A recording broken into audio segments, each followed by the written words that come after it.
So I picked up a Ultra Racing front strut bar for my car. Got it for a real good deal. Only reason why I picked it up.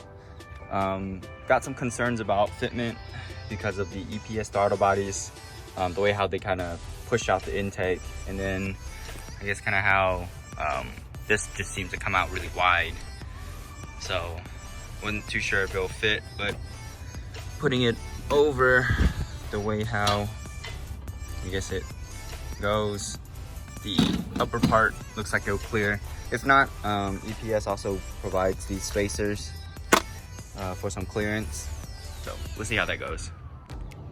So I was actually able to get it on without using any spacers, but there really isn't any room around the stud for the spacers anyway.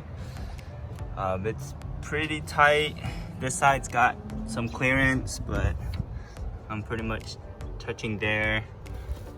I want to say the bottom, that one is pretty much laying right on top of that, but overall it fit surprisingly. So really happy about it.